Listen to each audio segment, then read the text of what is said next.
Hey friends and fans, welcome back to another series of I Can Make That, and this time I'm making banana pudding, but you can watch me and see what I do to see how I make this banana pudding. I want to give you a story time.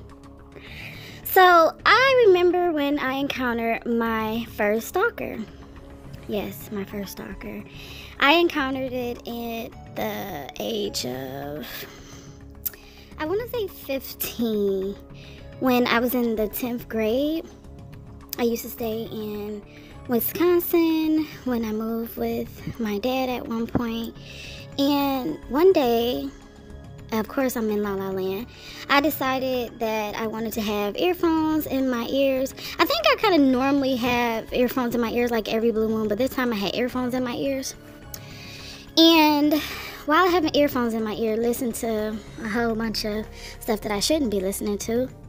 I'm walking to school, and you know, my mind at the time was so maybe naive, if you will. Of course, you didn't know about everything that's happening in the world, about, you know, all the crazy stuff. You hear like the highlights of stuff, but you don't, you know, really understand how dangerous stuff can be and how paying attention to your surroundings can be. So I'm walking to school, and I live in a nice neighborhood, and when I go to school, normally I walk in the same path, and nobody's normally outside on the blocks that I have to walk on.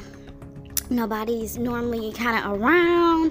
Like, it's like a peaceful, whatever, however long walk it was or whatever. Like, nobody there to greet you, nobody there to bother you. You in your zone, you listen to music, and you're walking to school. So basically, as I'm walking to school and I'm crossing streets, I gotta cross major streets, short streets, all that stuff, and I'm heading to school. And as I crossed the street, somebody stopped me. I want to say this car was a blue Neon, but I cannot remember. The guy that stopped me was a black man. He looked like he was the age of my dad at the time. And he was a black man. He was a little bit chubby, but he had like a lot of facial hair, and he had some manila folders in his front seat. I don't know why I remember that part of the details, but he had manila folders in the front seat. So when he stopped me, he said, "Hey, how you doing?" And I'm like, okay, and nothing registered to me that, you know, hey, he could be a possible predator. Why is he approaching a 10th grader? Why am I even talking to him? I do not know. But he approached me, and he was like, hey, how you doing? I want to say he might have asked me for my name. He told me his name, but I don't remember what it was. But he told me his name, and he said that I be watching you. I watch you all the time when you walk to school. I watch you every day. And you gotta be going to school, right? I know that you have to be going to school.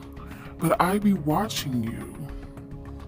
And when he said that, at first I'm thinking like, oh, this man, you know, when he first greeted me, oh, this man just want directions or something like that. But when he said he be watching me, I instantly got chills, okay?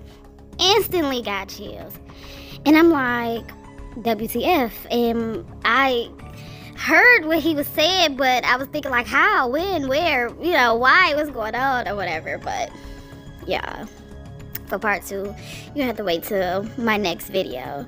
Share, like, comment, subscribe.